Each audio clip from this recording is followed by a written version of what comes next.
네, 입법 강행과 이에 맞서는 여야의 공방 오늘도 이어집니다. 국민의힘은 내일 장외 집회도 예고했는데요. 예, 정치권 소식 두 분과 짚어봅니다. 최진 대통령 리더십 연구소장, 또 김종혁 전 국민의힘 최고위원 나오셨습니다. 두 분 안녕하십니까? 안녕하십니까? 네, 안녕하십니까? 네.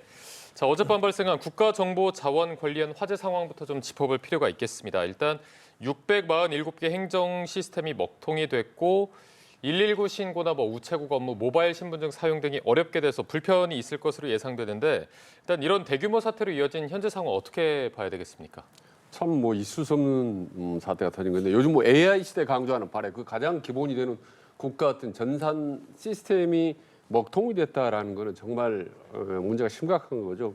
행정부 시스템 같은 것들 말이죠. 전부 우체국 시스템 이런 것들이 국민 일상생활에 직결된 시스템이 뻥 뚫렸다라는 거는 참 보통 큰 문제가 아니다. 이런 게 비상사태 상황 속에서 벌어졌다면 어땠을까 하는 생각이 들면서 한편으로는 지난 12월 4일 말에 작년 12월 3일 날 비상사태 이후에 어떻게 보면 국정이 사실 공백 상태나 다름없는 그 상태가 지금 어떻게 보면 6개월 이상 장기화되면서 그 후유증이 나타난 게 아닌가 저는 생각을 합니다. 그래서 앞으로 이런 재발 방지하지 않도록 각별히 해야 되고 끝으로 참 다행인 거는 현 정부가 이재명 정부가 그리고 김민석 총리가 윤석열 정부 탓하지 않고 바로 국민 앞에 사과를 하고 신속하게 조치를 한 것은 참 다행스럽다고 얘기를 합니다. 그래서 빨리 이런 사태가 여야 없이 빨리 머리를 맞대고 수습할 수 있도록 노력했으면 좋겠다는 생각이 듭니다. 네, 일단은 비상사태이고 국정 공백 후유증이 아닌가라는 생각이 든다라고도 말씀해 주셨는데 지금 상황 어떻게 보고 계십니까?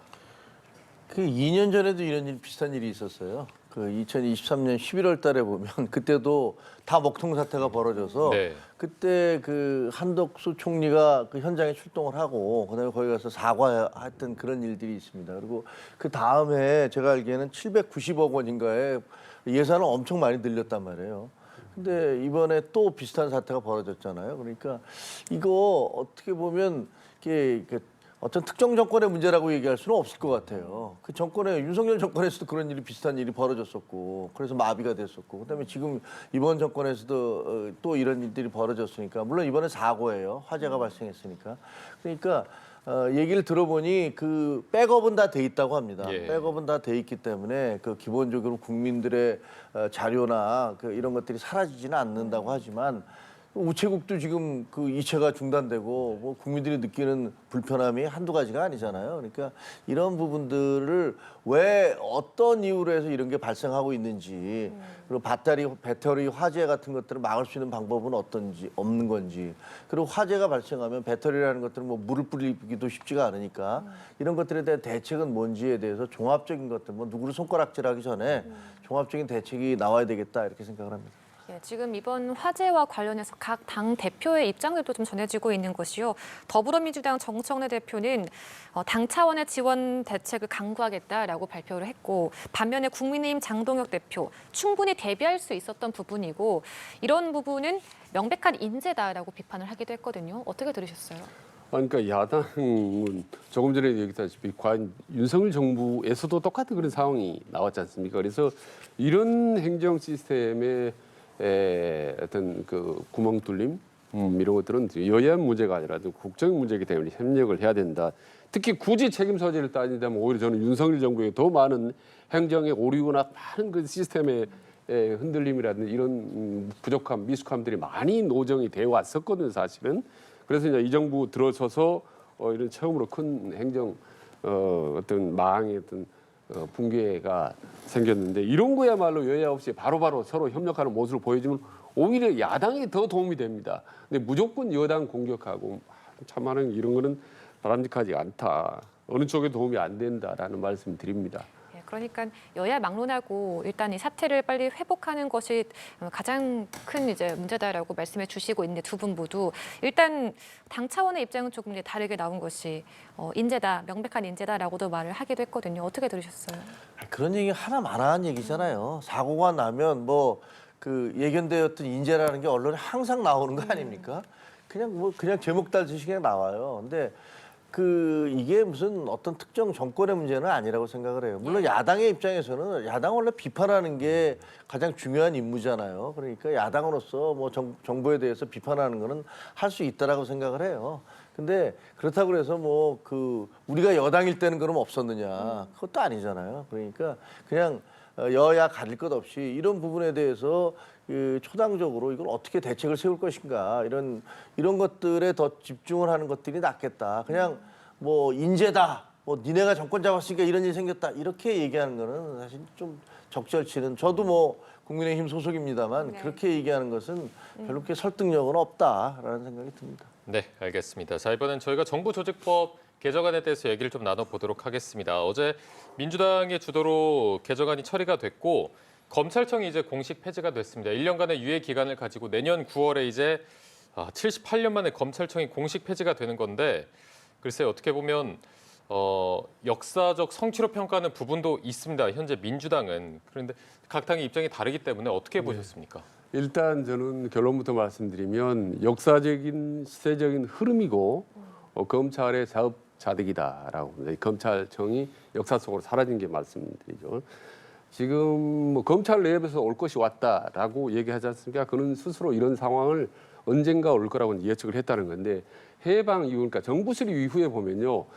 권력을 남용했던 권력기관들이 대부분 해체되거나 상당히 무력화되는 그런 과정을 거쳐왔지 않습니까? 예를 들면 군부라든지 보안사라든지 말이야 중앙정보부라든지 청와대 그리고 심지어 구세청까지 그리고 시민단체까지 권한을 과도하게 행사했던 그런 기관들은 점점 약화돼 왔던 민주화 과정을 거쳐왔는데 유일하게 남아있던 세 개의 권력기관이 저는 검찰, 사법부, 대통령이라고 보는 거죠. 그래서 이번에 이제 검찰은 이제 역사 속 사라졌고 나머지 사법부 개혁, 성역이나 다름없던 사법부가 정치적이 너무 휘둘렸다라고 해서 지금 개혁의 도마 위에 올랐고 그 다음에 또 이제 그렇게 되면 최종적으로 남아 있는 게 대통령의 권력이 너무 방대하다, 제왕적이다라고 해서 이걸 뭔가 민주화하고 좀 약화해야 된다, 시켜야 된다라는 걸 오히려 이재명 대통령 스스로 얘기하고 있지 않습니까?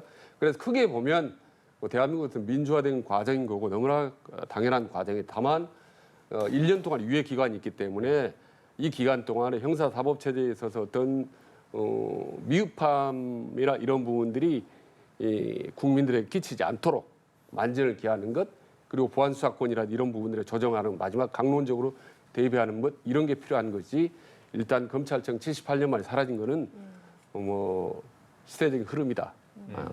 네, 시대의 흐름이다 이렇게 말씀해 주셨습니다. 일단 수사와 기소가 분리가 되고 중수청과 공소청으로 권한이 분산이 되는데 그래서 지금 이 현재 법안이 통과된 부분 어떻게 평가를 하십니까? 중수청과 수사와 기소를 분리하는 건 다른 나라에서도 있으니까 뭐 분리된 데도 있고 안 분리된 데도 있으니까 그것 자체의 분리가 뭐 문제가 있다라고 얘기할 수는 없죠. 그리고 검찰의 일종의 자업자득이라는 측면 그런 비판도 부인할 수는 없습니다. 그런데 저는 궁금한 게 마치 민주당에서 본인들은 그 검찰의 정치 검찰이 만들어지는데 전혀 상관이 없다라고 그렇게 마치 뭐 얘기하는 것은 저는 전혀 사실관계에 부합하지 않는다고 생각해요. 윤석열 검사를 초고속 승진을 시켜서 서울중앙지검장을 시키고 검찰총장을 시켜서 그다음에 그분을 동원해서 이른바 자기들의 정적들을 마구잡이로 제거했던 게 문재인 정부 아니었습니까? 정치 검찰에 책임이 없는 겁니까 본인들은? 그리고 따지고 보면 만약에 윤석열이라는 검사 자신들이 초고속 승진시켰던 검찰총장이 대통령이 되지 않았으면 이렇게까지 검찰 개혁에 대해서 거품을 불면서 나왔겠습니까? 그거 아닐 거라고 저는 생각해요. 그러니까 본인들도 검찰을 본인들의 칼로 마구잡이로 휘둘렀던 그런 경험이 있고 정치 검찰화 하는데 그걸 이용했으면서 이제 와서 자기들은 그런 건 아무 상관없고 마치 무슨 보수 정권에서만 그걸 했다라는 식으로 몰아가는 것은 사실관계에도 맞지 않다고 생각이 들고요. 두 번째, 아니 실제로 검사들 중에서 정치 검찰이 몇 프로나 됩니까? 제가 보기엔 5%도 안 돼요. 나머지는 다 민생사범 다루는 그런 형사부 검사들이고 공안부 검사들이고 그래요. 그런데 마치 무슨 모든 검사들이 다 정치 검사들인 것처럼 그렇게 딱지를 붙이고 악마화하는 것도 그것도 상식적으로 맞지 않다고 생각을 합니다. 만약에 제가 궁금한 건 기소와 공소청을 분리하면 정치 검찰 사라질까요? 정치 검찰의 문제는 권력이 검찰을 어떻게 사용하느냐에 따라서 달린 것인데 그걸 분리했다고 해서 과연 정치 검찰이 사라질 것인가에 대해서는 저는 의문이 있습니다. 그리고 검찰을 저렇게 약화시켜서 그러면 경찰의 비대함은 어떻게 할 겁니까? 저렇게 비대해지는 경찰은 어떻게 할 겁니까? 지금 당장 보안수사권도 안 주겠다고 해서 그럼 국민들이 억울한 거를 어디 가서 하소연을 해야 돼요? 체크앤밸런스라는 민주주의의 기본 원칙은 다 어디로 간 겁니까? 그것도 당장 그리고 국민들이 불편합니다. 지금 검찰청이 없어지게 되면은 당장 수사 예를 들면 사건 처리 기간이 벌써부터 계속 늘어나고 있잖아요. 국민들 불편이 계속 늘어나고 있는데 이런 것들에 대해서는 무슨 대안이 있는지 이걸 어떻게 하려는지 그래서 본인들은 마치 무슨 정치 검찰로부터 완전 자유로운 것처럼 그렇게 비난하는 것도 옳지 않고 그다음에 없앤다 하더라도 그럼 국민들의 불편은 어떻게 할 것이며 그다음에 경찰권의 비대를 어떻게 할 것인지 이런 부분들에 대한 대책이 마련되지 않는다면 그냥 공연불이 될 수도 있다. 오히려 더 불편해질 수도 있다. 이런 생각을 하게 됩니다. 그 말씀을 한번 예. 드리겠습니다. 일단 민주당이 정치 검찰의 책임으로부터 자유로울 수 없다라는 건 동의합니다. 사실은 보수와 진보 떠나서 항상 정권을 잡으면 검찰 이용해 왔고 그렇죠. 맞아요. 문재인 정부 때 상당히 심했어요. 저는 그 부분을 제가 세게 비판했었고 다만 그럼에도 불구하고 말이죠. 이재명 정부가 진보 정부가 정권을 잡았잖아요. 근데 검찰을 이제 제대로 정치 검찰을 활용할 때가 됐는데 하지 않고 해체한다. 검찰청을 기소권과 수사권을 분리한다라는 이 부분을 저는 오늘 그런 점에서 민주당을 저는 높이 평가합니다. 충분히 활용할 수 있는 하지 않는다는 것. 그리고 또 하나는 실제로 저는 아까 전적으로 맞는 말씀인데 정치 검찰 소수입니다 사실은 그렇잖아요. 권력에 빗대서 권력을 활용하고 말해 검찰로 가고 하면서 권력을 악용하고 남용했던 그 소수 검찰 때문에 결국 검찰이 이 지경까지 와버렸다라는 부분. 저는요 그래서 윤석열 전 대통령이 딱 되는 순간 저는 방송에서 그런 얘기 이제는 검찰이 해체 수준으로 갈 수 있겠다. 왜?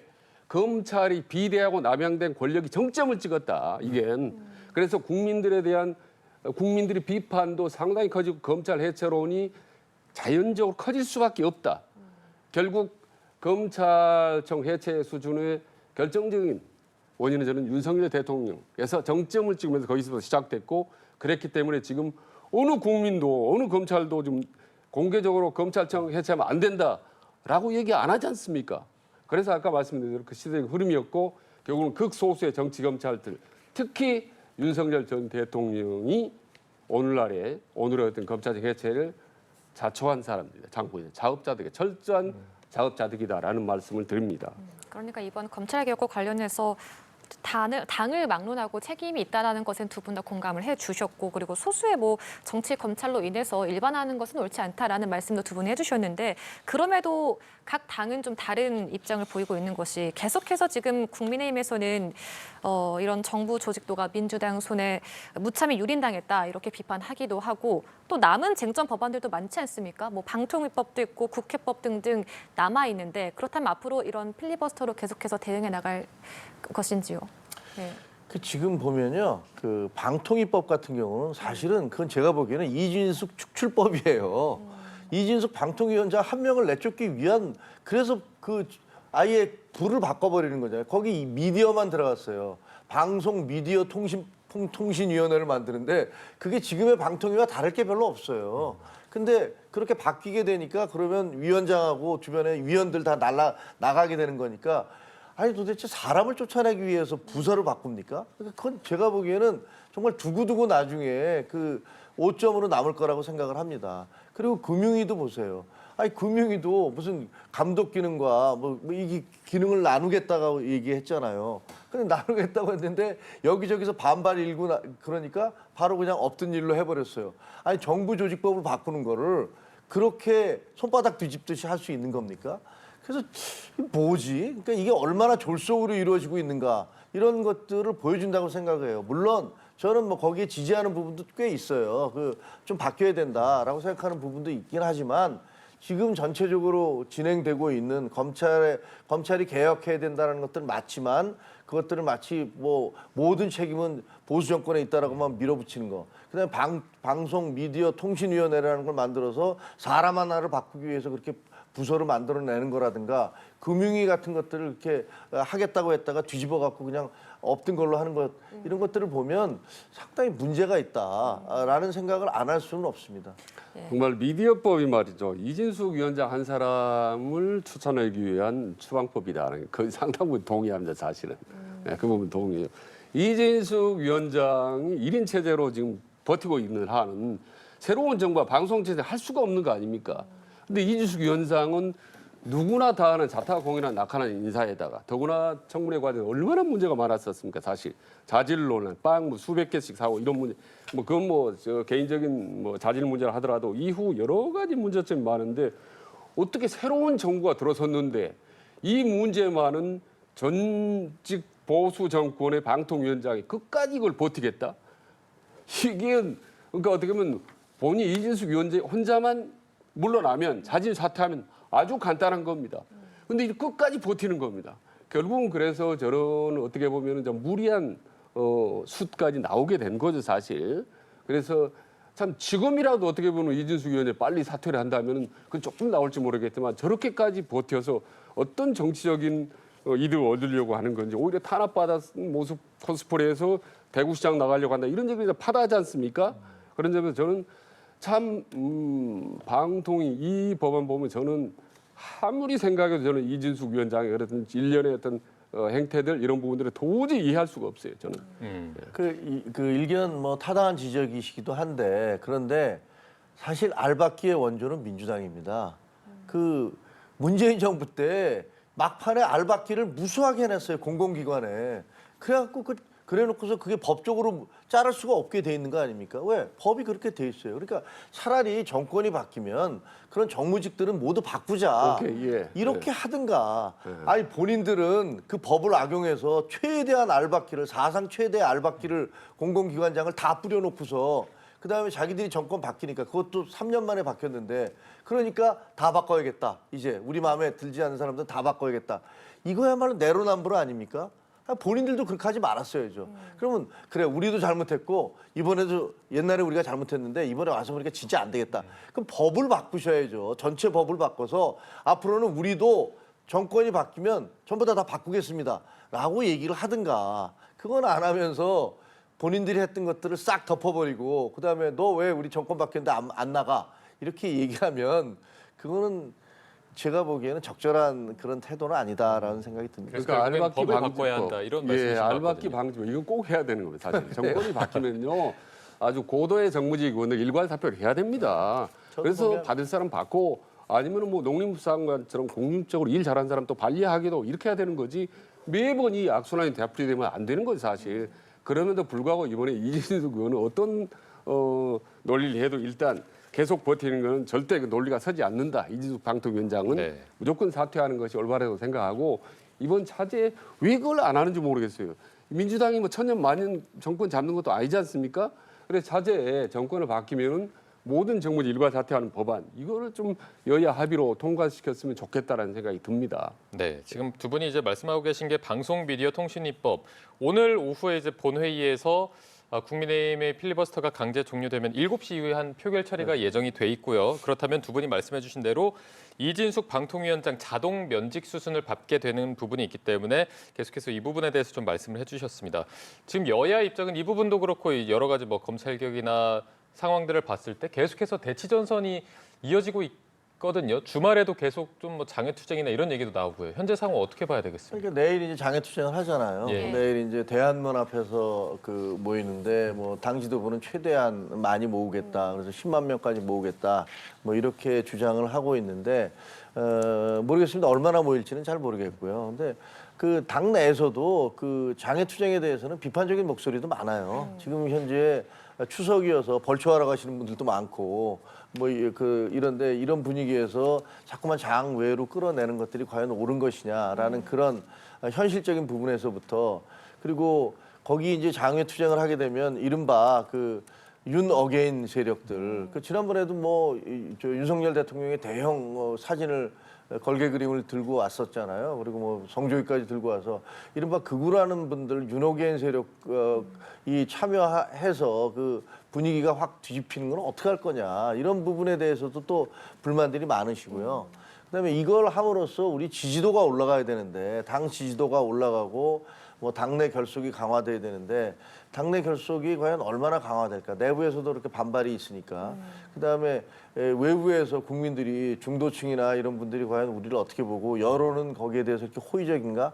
뭐 여러 가지를 고려를 해서 반발도 있어요. 근데 그 여당이 지금 그렇게 얘기하잖아요. 10번, 100번 정당 해산을 하겠다.